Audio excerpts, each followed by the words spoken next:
For the first time ever in Brave and Big history, we have part 2 of an episode. So, hey, if you're listening and you've not listened to part 1 of Peacetime Wartime, just stop it real quick, reverse it, flip it and reverse it. Like, go back. I think I was going to drop some Missy Elliott there, didn't you? Missy hasn't been involved enough in this podcast, I think, is what the people are saying. So, we're hearing a lot. More misdemeanor. Flip it and reverse it. You know what to do. We're hearing that. Yes. Yep. So, if you've not listened to the first part of Peacetime Wartime, please go back and listen to that last week's episode. And this was an unplanned 2-parter, Heart Attack. Like go ahead. We found the flow a little bit. I really do. If you have listened to it, hopefully you're thinking, yeah, this was good enough for a part 2. And if you're still not convinced, you really should go back and listen to the first one. But what a cool topic. And I'll just say this was kind of a Joey revelation, and he's kind of been leading the charge on this one. It's been great. So I'm really glad that it did extend, and I do think it's powerful. And I'll tell you what, I'll give you just a little kind of recap of what we did and where we went in the first time. But it's this premise that you've got to recognize the season that you're in. And this applies in a lot of different areas, but really specifically, kind of the initial thought is this idea. It's like, man, where are you at with your family in this season? And that dictates if you're in wartime or peacetime. And so just like anything else, if you know where you are, then you can be ready and equipped for where you are. And so that's kind of where we went. And so here's the reality of some wartime principles. And this would be if you've got kids kind of 0 to probably 16. Yeah. Okay. This puts you in wartime, which is a great way to describe it because of your schedule, because of what's on you. You're trying to build something. You're also trying to raise great kids. You're taking care of your parents, whatever your situation is that causes a lot of action. We want to stay ready and equipped and prepared for that action. Okay. So in wartime, number 1, recognize that you're in wartime. Know the season that you're in. We even talked about David, like had been at battle and then didn't go to battle. Man, recognize the season that you're in. Number 2, you can't do peacetime things in wartime. It's very different. Your mindset's different. Your actions are different. Your habits are different. All of that changes, and we want to know where we are and do the appropriate things per season. Number 3, don't make a catastrophic mistake in the fog of war. You are tired. There is fatigue. All of that's real. Your plans consistently change, and that's okay, but we're going to make the next right decision because we're prepared. Next one, flexibility is the plan. Right? I hope some of you are relieved by that. It's like, man, it just seems like a lot's changing. It is. So let's act like it and act appropriately with that. Number 5 in our list of preparedness for wartime. Communication in war is a combat multiplier. Listen to me when I say this. Communication, good or bad, is the definitive indicator on divorce or a happy marriage. If you ask anybody in the marriage industry, it's going to boil down to communication and money. And so if we can get communication right, if there can be a unity and a synergy with you and your spouse, and we get communication right, we get it dialed in, we focus on it, man, you watch how your marriage multiplies, and everything that the two of you put your hand to will prosper because it started with great communication and you walk in the fruit. Number 6 is the best news of all. War will end. You will not be in wartime your entire life. You will not be in wartime your entire adulthood. There is a season for war. It might be spread out. There might be multiple seasons, but wherever you are and whatever you're feeling like right now, this wartime will come to an end. We talked about the simple idea. It's like, man, for the joy set before Jesus, he endured the cross. Man, for the joy that's on the other side of all the effort you're putting into this life of yours, there is greatness on the other side of it. We're excited about you walking into it. Okay, so we laid a little groundwork. This is the first time ever for kind of the secondary piece of this. And I need the expert Joey to come back in. The groundwork has been laid. let's talk about wartime and let's Yeah. keep adding to this and kind of add this next layer. Well, one thing I would note here too, Chris, is that we are specifically tailoring this idea around kids and marriage. We all know this. There's not just one wartime season to your life. You're going to have other moments, and there's probably a whole other episode, and we'll touch on peacetime too, but there's a whole other episode on what peacetime should look like, because peacetime, what you do in peacetime prepares you for the next war. So there's a bunch to unpack there, and we're not going to dive into that one yet. We have to buy the book in 3 or 4 years. So, but just to know, you may say like, well, I'm in wartime right now and I'm in my 60s. Yeah, that's okay. Like your parents may not be doing well. You may have issues with your kids. So please hear us there. Like, this is not the only wartime period, but I do want people who may not fit right within that prototypical, what we said, 0 to 16, 0 to 18 range with kids. So I want grandma and grandpa. Like, if you're a grandparent and you're listening, I want you to know something. If you have kids with kids, so if you have grandkids 0 to 16, you just have to know your kids are in wartime. They may appear they're doing great, and they probably are doing great a lot of days, but please just know that they are probably drowning a little bit. They might need to talk to you about it, but they might just need you to take the kids for a date night. They might need you to just take the kids for a weekend. And by the way, just a quick little pro tip for grandparents: follow the exact instructions that mama gives you, whatever it is. Just go ahead. You may not agree with it, but follow those exact instructions. This is actually funny, Chris. The other day, Gianna, my daughter, watches dogs in the neighborhood, a bunch of dogs in the neighborhood. And Washes or walks? That's a great question. Watches. She watches dogs. Way better than washing. Yeah, that'd be a pretty aggressive job for a 16-year-old, but she watches them. And Yep. there was this dog. There were 2 dogs, and this sweet little dog named Ralphie, who I love. The owners said that Ralphie's a little bit overweight. And so they said, you have to just give Ralphie this little bit of food. And this sweet little guy, he was so hungry. He wanted more and more, and he whined. He wanted to eat the other dog's food.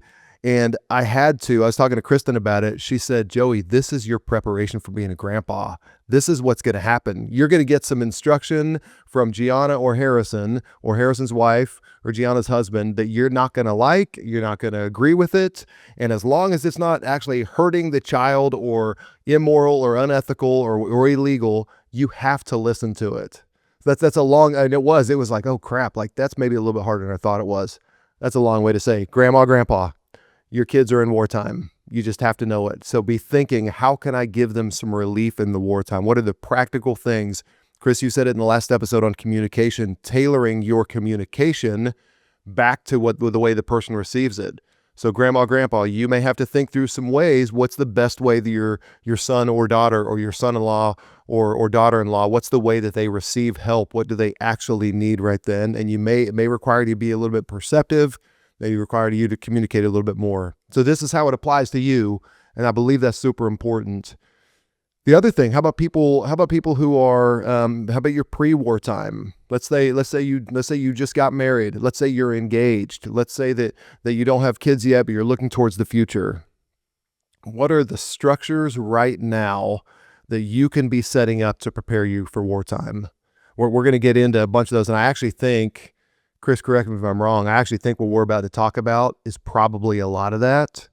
But what are those rhythms that you can set now that become part of your family culture even before you have kids, that you can hold on to when wartime comes? Yeah.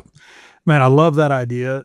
I work with young athletes a lot and college students, and it's cool because if that's you in this season, you haven't made enough mistakes to like set you back yet. There really is kind of a blank slate in front of you. And a lot of the times you have time to really work on you. Now, what I see a lot of times is we're filling that time with other things that aren't as maybe productive as they could be. So, and I want you to have a blast, but think about it through that lens. Like, I'm actually preparing for wartime. You know, if you're, it's like, man, I'm going to go be a Navy SEAL. That's great. Get your fitness right. Yeah, man, get your body ready, get your mind ready. Like, what are the habits you can create now? What are spending habits now that when you have a lot of money are really going to pay off? What are relational habits now? Man, I check on my friends. Trust me, you're going to need to establish that now because you'll have less time in the future and you got good at it now. Yeah. Right. So I love the That's idea really that we're good. kind of preempting. If you're coming out of wartime, great. Here's some Yeah. thoughts. If you're coming into wartime, great, man. Let's get ready for it. Yeah. And then now I think like let's keep talking. If you're in this wartime, Joey, where do we want to kind of pick up and get real practical with it? Well, to tack out of what you said there, I don't. We all grow, we all evolved. We are very far from a fixed mindset, but it is important. Like the things that you're establishing now, you can't automatically expect for them to change. If you have those ingrained now, it reminds me of the old. Do you remember Deep Thoughts by Jack Handey on Saturday Night Live? Yes. One of my absolute favorite ones. He says, "If I'm ever really rich, I hope I'm not mean to poor people like I am now." So listen, that's our get it right now. Yeah. Let's be nice to people of all incomes. But so I think one thing we've heard coming out of that first one, and one thing is we've talked about this with people is basically like, hey, I understand the principles, I like it, you've given me some to-dos, but really let's break it down in really simple terms. And this is what we want to do. Like we want you to get excited, we want you to get motivated, but ultimately, as we do with every episode, it's what's the small step. Hey, yeah, brave and big life. We all want to live that. We all want you to live that. But what's my small step? So we're going to give you a bunch of these. And so in terms of 5 C's, like if you can think through what does my wartime life look like, and there can be a bunch more, and there's a bunch more great stuff, but these 5 C's, I believe this is what a great wartime life looks like. The first one starts with yourself. So we have some little hit: self, spouse, your family, others. But the first one is with yourself, and that is purely consistency. I think the best advice, one of my friends, Jared, turned 30 a couple years ago, and his wife had us all write letters. And the one thing I told him: in your 30s, this is the decade where you have to be consistent. And I'm using 30s as an example, wartime. You have to be consistent, because this is the time when people start falling off workouts. This is the time when people start falling away from quiet times, or this is the time that people start making those consistent. This is the time that people, I didn't really do a consistent quiet time till deep 30s, early 40s. I read my Bible every day now. It's part of what I did, but it took a long time to do that. So I believe, and those are a couple examples, but let's start breaking down some of those. Your consistency in how you show up and where you show up and what you do is so critical. So Craig, when you think about that, you are one of the most consistent guys I know. Will you talk consistency? Will you talk some of those areas? Will you talk the value of that? How about this thought? Consistency requires you to be as ambitious about the mundane as you are about the exciting. That kind of sums it up for me, right? I can be a person that gets real excited, and then I'm all in. Right. And if I'm not, I don't want anything to do with it. So I do think this is learned. That's a great thing about consistency. Yeah. Consistency helps you to be consistent. Mm-hmm. Right. That's what's great about it. So, but I think you're right. It's like, man, what's it going to take to actually have an amazing relationship with God? Consistency. What's it going to take to have unbelievable friends? Consistency. I mean, everything that would ever be of value to you, the starting point of that is consistency. And so it's interesting because it's almost like part of courage. Like, I want to be courageous. That's going to start with being consistently courageous. You know what I'm saying? Like, yes. It's just, and so what's cool too is consistency creates confidence.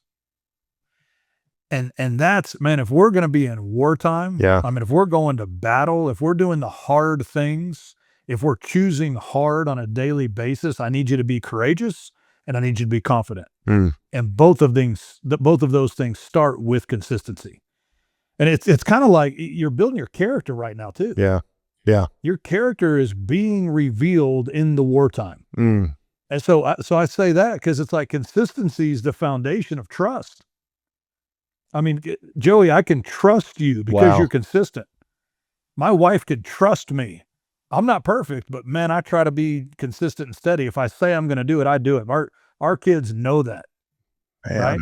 Well, does dad make mistakes? Yes. But man, if he says he's going to do it, He is going to move the world to make it happen because I want to be consistent with my word, because that builds trust, which is building my character right now. Hey, and listen, I had never put those two things together, the consistency and trust.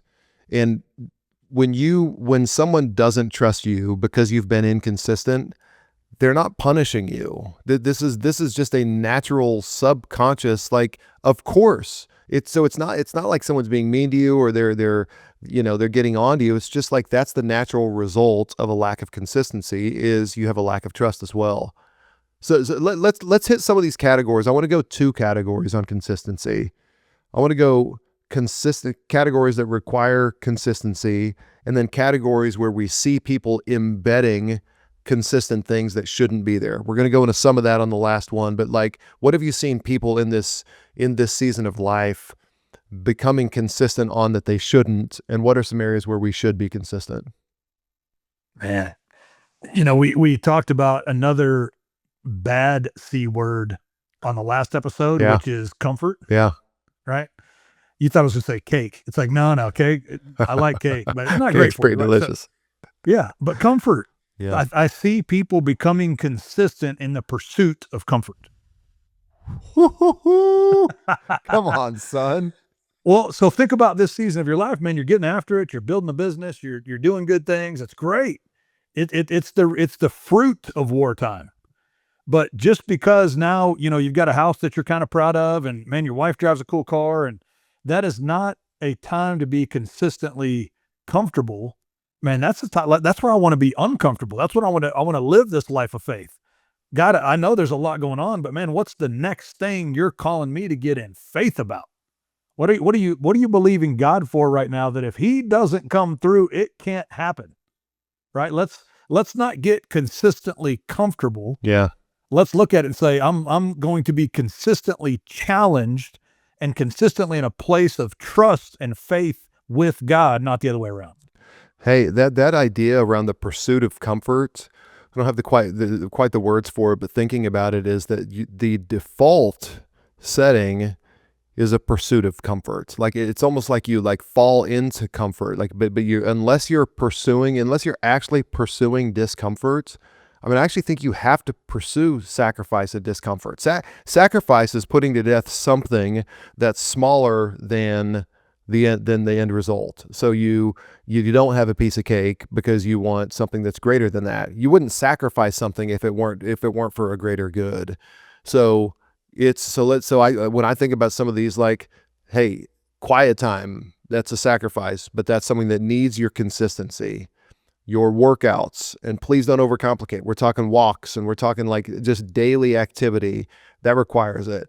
Even things, we'll have another episode on this, but one thing that you and I are really big believers in, tithing. There's something. Let's get consistent on tithing. Hey, let's stay away. We'll talk a little bit later about other vices and stuff it's easy to fall into.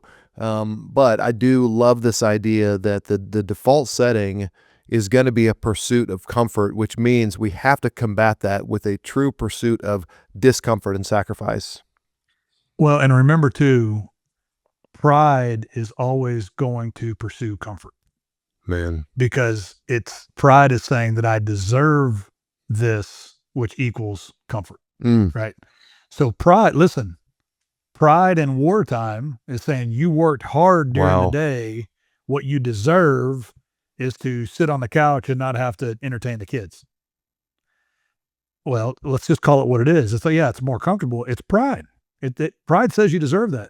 But where we want to go, let's win wartime. Yeah. So that's where we talk about, man, come home and win the driveway, get uncomfortable, decide you're going to walk in and be a great parent.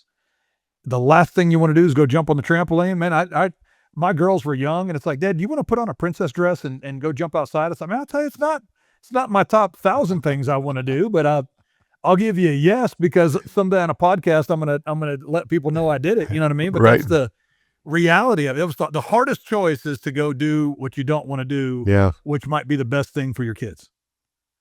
I do not want to drive you to practice, but instead I'm deciding I'm excited about it. I'm going to ask you a couple good questions, and there might be a definitive principle that changes the way they make decisions in the future. Because we said yes and we got uncomfortable. And here's the deal. If we'll do that consistently, see, that's the thing. It's like, I don't know, I drove my kid 3 times last week. We didn't have any breakthrough. Great. I got to feel over the next 3 months of us being consistent with this in wartime, there will be breakthrough. And if nothing else, your kid knows that when you say you're going to do it, you're going to do it. You're going to be in the truck ready to take them to practice. Come on. And that's a big win. Yeah. And that's how we thrive in wartime. That's right. So first C, consistently. That is really, again, that's really with yourself. Are you making those decisions to pursue discomfort? The second one is really, this is very specific to your spouse, is to pursue clarity. And really what we're, in all these, like maybe the word in front of all of these could just be pursue.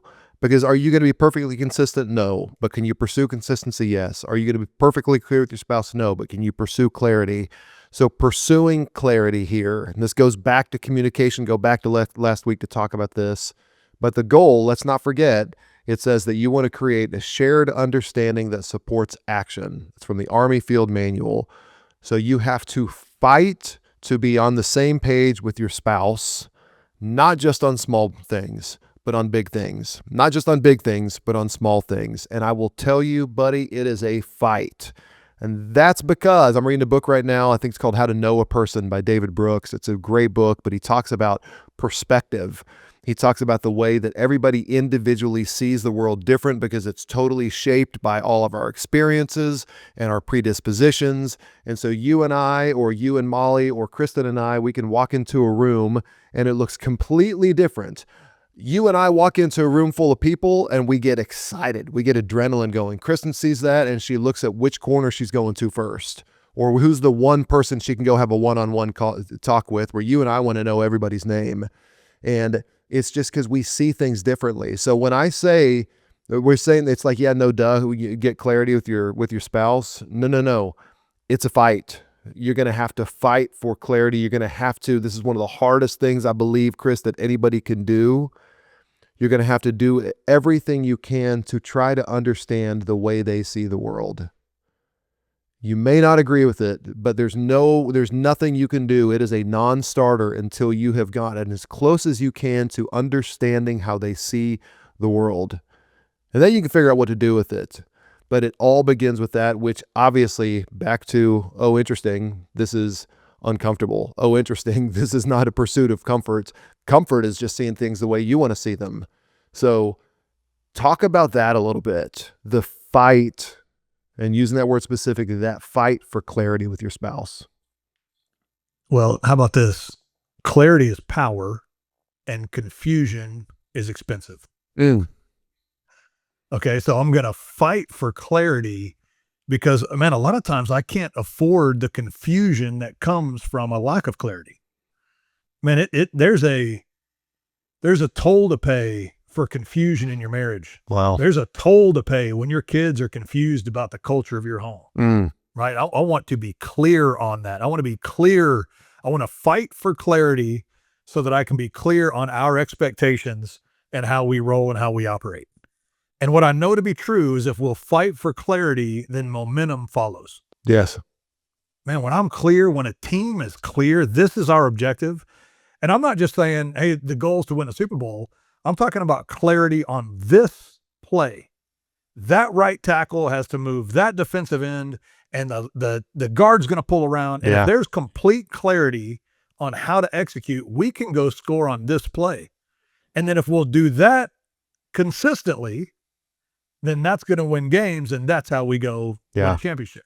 Yeah. Right? So we love the idea of clarity about like the ultimate big picture vision. But I think a lot of what we're talking about is the real-time, small, micro detail of life. And if I'm clear on the expectations for dinner tonight, then we can win at dinner. That's right. If I'm clear on our family schedule for this week, then there's no expensive. I drove my daughter to a soccer practice that didn't exist last week, and there was an expense to that, right? She's calling mom. She's like, there was a lack of clarity on where we were supposed to be and what we were supposed to be doing. Now, did we go shopping and eat Mexican food and have a blast that night? You better believe it. We got us a free night. But we could have been more clear and created some better expectations with it. Yeah. So maybe the last thing I'll throw at you for this is that what clarity does is it simplifies, and we can execute simple. Yes. And it's opposite, right? Complexity hides weak thinking. Mm. You think about that. Have you heard somebody that's just like over talking Yes. and they are too smart for their own good and nothing? And it's like, oh, wait, is that what you meant? And it was actually really simple, but they hadn't thought it through enough, or they weren't an expert enough to actually bring it to a clear, Yes. simple explanation. Yep. And so I think that clarity exposes strong leadership. Mm. Man, if you're a great leader, and that's our goal, is like lead well. This whole episode's kind of solutions for wartime, Yeah. right? Yeah. And we need to lead well during wartime. And so we've got to be very clear in our own thinking, clear in our own direction, so that we can provide that and lead that and show that to everybody following. That's right. Simple is hard. Period. Simple's hard. Third one, first C, consistency. Second C, clarity. The third one is going to sound a little bit like clarity, but it's distinctly different, and that is connection. It is pursuing connection. And when we talk about connection, this is really within your family, where clarity is maybe with your spouse, connection is with your entire family. So connection with your spouse looks like weekly date nights. It's something you got to pursue. And let's go simple again. Hey, put some effort into it, but if all you have that night is the back porch for half an hour that week, come on, that's a date night. Call it a date night, light a candle. Hey, I'll tell you, one of the best date nights I ever had with Gianna. This was from my friend Jefferson Bethke. He said, hey, try this. Go get takeout, turn off all the lights in the house, and light a candle. And buddy, Gianna and I did that. It was awesome. It just changed the environment a little bit. So date nights are all around you. They don't have to be expensive. So, but fight for that. Weekly date night. How about intentional daily moments? Just these little micro moments.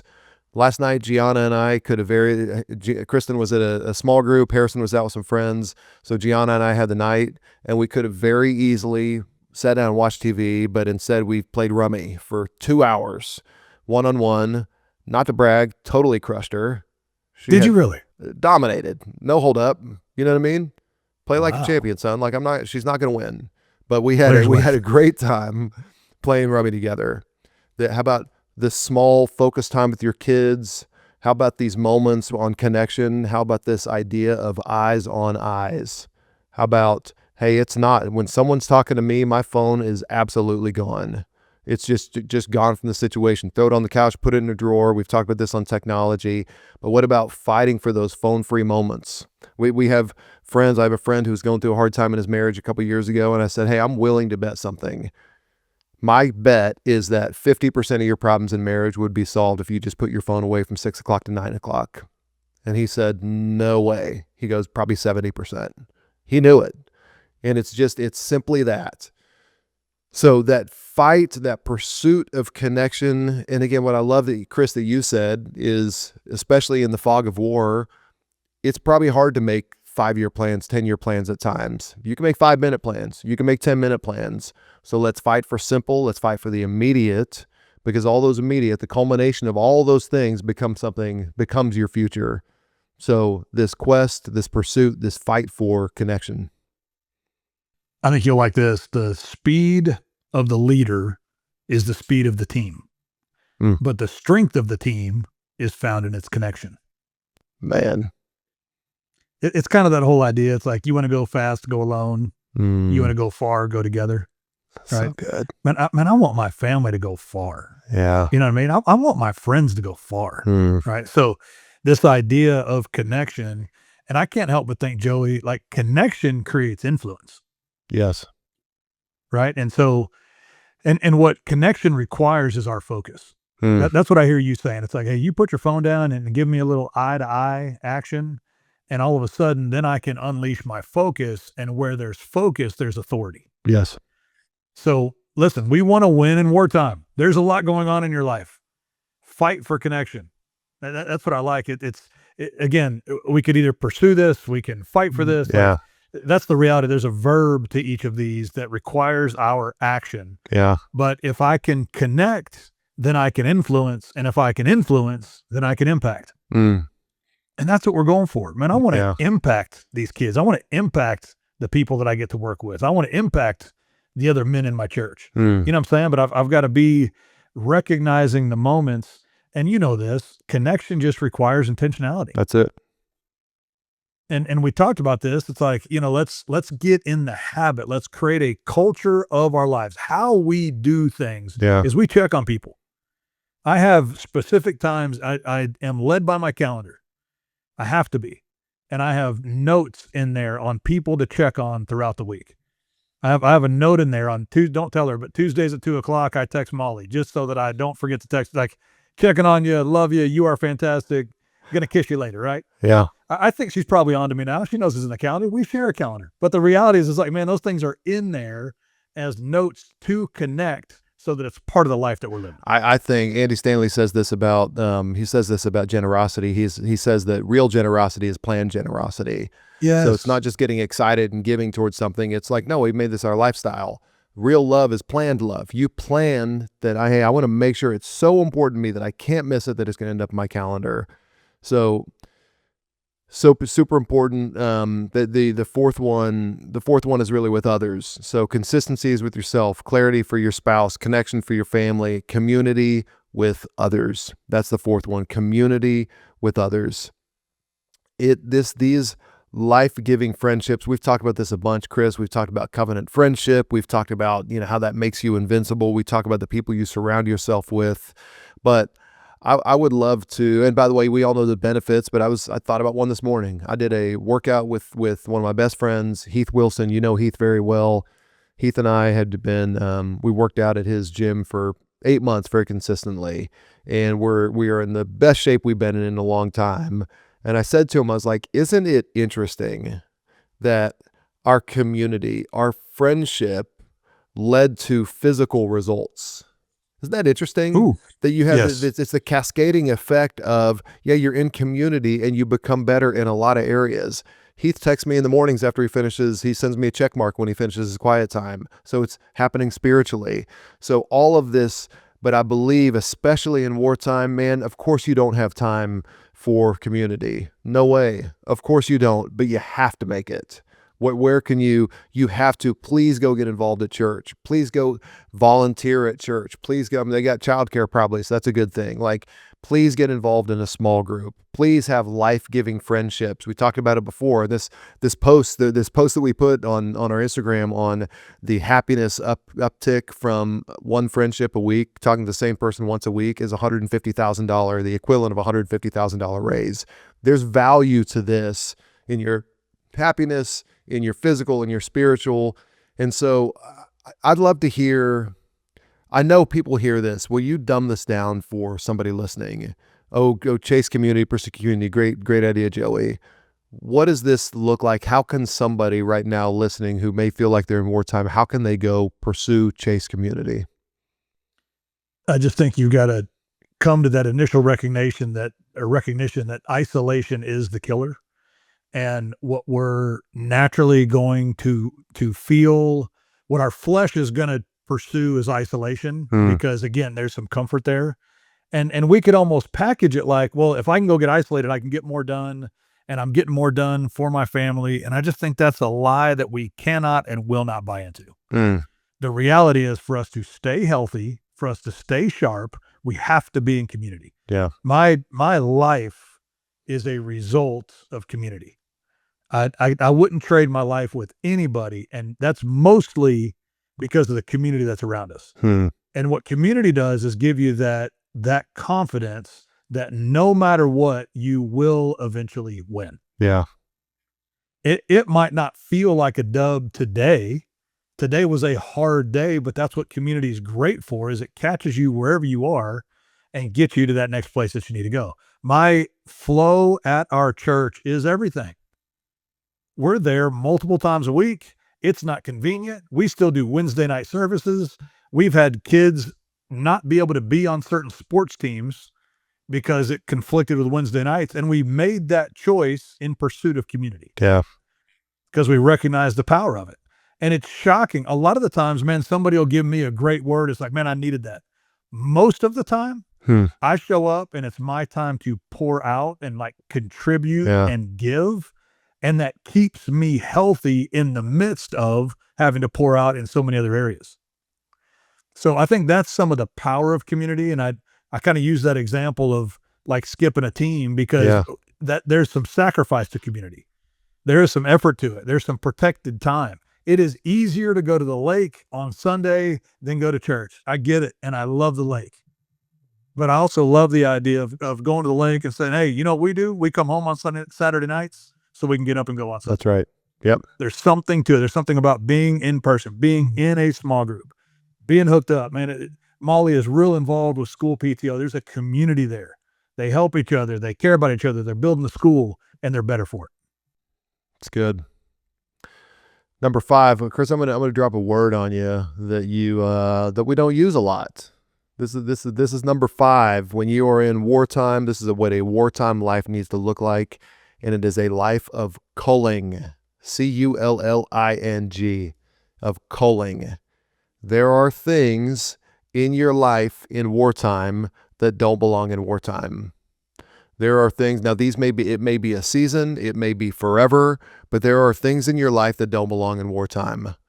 I'm going to say something that may sting a bunch of you, and I can say it because I'm not a golfer, but consistent golfing in wartime doesn't belong. Hey, you know your family's rhythms. I get it. Hey, if you're doing it on Friday with, when you got clients out, that's a little bit different. But I'm saying, hey, if you're taking up a quarter of your weekend to go golf, sorry, it can happen again. Like it can happen post-wartime. I promise you. It can happen when you go, maybe if you have a guy's trip, we encourage that kind of stuff. Maybe that's the time to go golf. But in wartime, it doesn't belong. And I know that sucks. And I'm really sorry. But again, we only sacrifice the lesser so that we can get the greater. Golfing is the lesser. Your connection, your relationship, thriving out of wartime into peacetime, that's the greater. Hey, how about taking a real honest look at alcohol? I think we need to do, and I have quite a journey on that myself, and I'd love to talk about it. I think a lot of us, it's easy to kind of drink your way through your 20s and then buzz your way through your 30s. In a justifiable way. Hey, what does that look like? Does that mean you're falling asleep on the couch at 8:30 at night when you want your kids want to be with you? Do you have less energy? Are you waking up a little bit groggy? Take an honest look at alcohol. I'll repeat again. I think this is my 3rd Andy Stanley reference of the day, so forgive me here. If this were a drinking game, we'd be drunk if it were an Andy Stanley reference. But Andy says, here's how you know if you're drinking too much. If someone's ever told you you're drinking too much. Like, surefire way to know, just if someone's told you. So I think an honest look at alcohol in your life. I think scrolling, you've heard me talk about it a ton. Let's be honest with ourselves. Here's how you know if you're scrolling too much, if someone tells you you're scrolling too much. 4th one we've talked about. Hey, I will tell you, one of our best friends from college, who I love. She's just the greatest. After we got married, she and I would send emails. We'd keep up with each other. And Kristen told me once, she said, hey, I know this is innocent, but you just can't have opposite gender friendships anymore. She's right. She's 100% right. It was never going in a bad way. It was never going anywhere. It was not anything that would have ever damaged my relationship, but the precedent, the appearance of possibly something that's not right, and then maybe even the long-term effect of that, you just have to eliminate it. It just doesn't belong. So there's some stuff. I've hit 4 there: scrolling, golfing, alcohol, opposite gender relationships, taking a real hard look at all 4 of those. I'm suggesting for all of us that you're not just wholesale eliminating anything. You're actually taking a hard look at it, having a discussion. But how's that hit you, Chris? That idea of culling, removing the things, even good things at the wrong time is a bad thing, or bad things that just need to be removed in general. Man, I like it. I can't help but think about this idea of it being this pruning process. Yeah.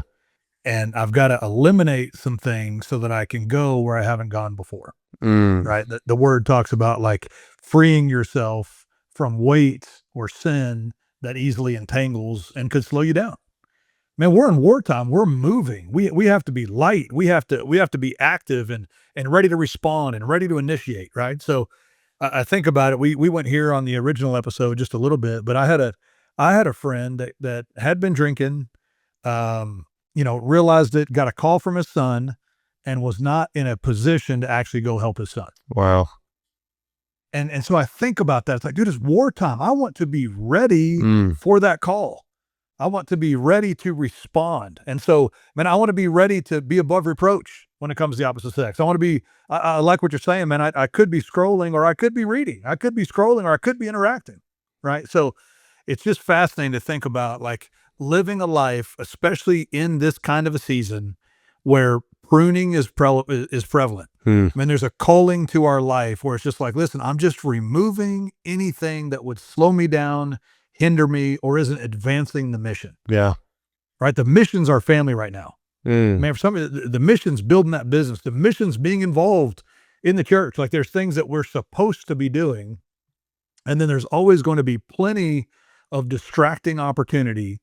And we've got to be aware of that, do something about it, and do some removing so that we can do some advancing. Wartime, there's some attack that comes with it, but you respond to the attack by advancing. Yeah. And I think if we'll really start thinking like that, it's like, today we move forward. Today I'm going to be great in my community. Today I'm going to connect. Today I fight for clarity. Today I'm going to be consistent. Like, if we're doing those things, Joey, it's amazing the fruit that comes from it. And it's how I think we can be separated. That's the goal, man. What we want to do is give you an unfair advantage. That's it. And this list creates an advantage on how to win in wartime and legitimately set you up for the rest of your life. That's exactly right. It's funny thinking we want you to be consistency and inconsistency. Consistent, being consistent. And then on all the other four, clarity, connection, community, culling, you have to apply that same level of consistency on that. And so it all does come back to what you're saying. This is over time. And again, let me just remind you, and we'll close it out here, and then we'll give just one small step here. But to close it out is this encouragement. War will end. The war is going to end. Please keep fighting. Please know that this war will end, and the way that you fight today is going to dictate what your life looks like tomorrow. That the harder you fight in war, the earlier peacetime will come. That the more that you do, you're going to experience the fruits of what you do today. So I want to encourage everybody listening here. Please listen to these couple episodes a couple times. Please share this. Hey, if you're in a small group, send this around and have this as your discussion piece. Let's let this, I mean, gosh, Chris and I are talking about how we're going to build resources around this and all that, because I think it's so important. But please share this with someone who needs to hear it. Please share it with the people around you, because I really do believe that this revelation and these steps will dramatically change your life, your family's life, your relationship with your spouse, your relationship with your kids, your relationship with grandkids who aren't even born yet, by what you do today. Chris, we close it every time. I don't even know how to put a bow on this, so I'm gonna take the easy route and just ask you. So we want people to live a brave and big life. We want to pursue that and chase it together. People who are listening, we're all in a community together here. So how can we chase it together? So what is that one small step? The next 7 days, what is the small step that will help people live brave, be brave, and live big on this topic? This week, I'm going to ask you to focus on 2 of the C's. Okay. Number 1, what area of your life do you need to be more consistent right now? Be simple with it, write it down, put a name to it. And then number 2 is, where do you and your spouse know that you need clarity? It's good. That's it. Where are you going to be consistent, and where are you going to fight for clarity? And I think if we can start there, that's going to be the step. That's going to trigger everything else that needs to take place so that we can live right and live well and win in wartime. Okay, real quick, triple S for us. Subscribe, share, star, give us 5 stars wherever you listen to podcasts. Thank you so much for joining us this week on Brave and Big. Brave and Big is produced by Sonus Podcast and the brilliant Miles Albritton. We will see you next week.